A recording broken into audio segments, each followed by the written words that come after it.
গেল জানুয়ারিতে আমরা গিয়েছিলাম বাংলাদেশের সর্বদক্ষিণ প্রান্তে। মানচিত্রে যেটাকে দেখে কয়েকটা ডটস মানে ক্ষুদ্র বিন্দুর মতন লাগে, সেন্ট মার্টিনে সপরিবারে ঘুরতে গিয়েছিলাম আমরা। সেন্ট মার্টিনে গিয়ে সূর্যোদয় সূর্যাস্ত সবাই দেখে, কিন্তু ছেড়া দ্বীপে বসে সূর্যোদয় সবচেয়ে ভালো দেখা যায়। ছেড়া দ্বীপ সেন্ট মার্টিন থেকে আরো দক্ষিণ প্রান্তের একটা দ্বীপ। একটা বললে আসলে ভুল হবে, এখানে আসলে তিনটা দ্বীপ মিলে ছেড়া দ্বীপ তৈরি হয়েছে। প্রথমটা নিঝুম দ্বীপ, তারপর ছেড়া দ্বীপ, এবং সর্বদক্ষিণে পড়েছে কোরাল দ্বীপ। আমরা কোরাল দ্বীপে বসে সূর্যোদয় দেখেছিলাম সেদিন। ছেড়া দ্বীপে যাওয়া আইনত নিষিদ্ধ। প্রতিবেশ সংকটাপন্ন এই দ্বীপটাকে মানুষজন, আমাদেরই মতন মানুষজন, সেখানে ঘুরতে গিয়ে আরো সংকটে ফেলে দিয়েছে। তাই সরকার সেখানে না যেতে মানুষজনকে উদ্বুদ্ধ করে। তারপরও আমাদের কৌতূহলের তো শেষ নেই।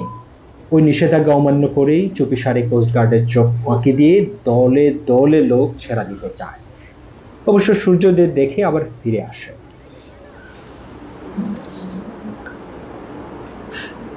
লাল টুকটুকে সূর্যটা দেখার জন্য মানুষজন সেই ভোর রাতে ওঠে, এখানে আসে। অন্ধকার থাকতে থাকতে আসতে হয়, নয়তো কোস্টগার্ড আটকে দেয়।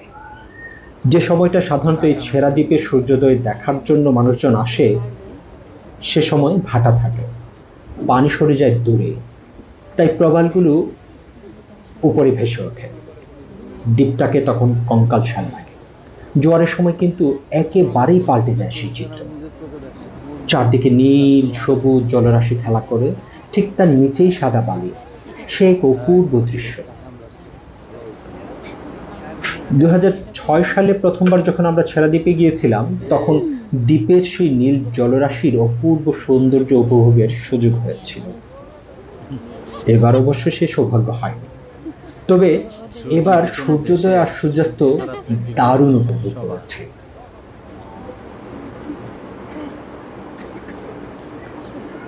বাংলাদেশের সর্বশেষ সীমানায় সর্বদক্ষিণের এই প্রবাল দ্বীপে বসে লাল টুকটুকে সূর্যটা দেখার মজাই আলাদা।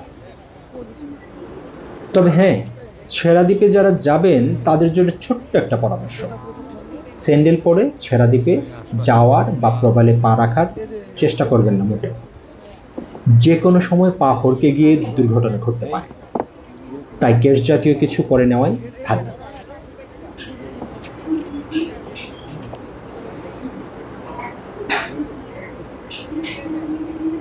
আরেকটা কথা, দয়া করে খাবারের উচ্ছিষ্ট বা মোড়ক জাতীয়, প্লাস্টিক জাতীয় কোনো বস্তু দ্বীপের যত্রতত্র ফেলে আসবেন না। প্রতিবেশগত সংকটাপন্ন এই দ্বীপটা আমাদের সৌন্দর্য ও ঐতিহ্যের স্মারক। এটাকে টিকিয়ে রাখা আমাদেরই দায়িত্ব।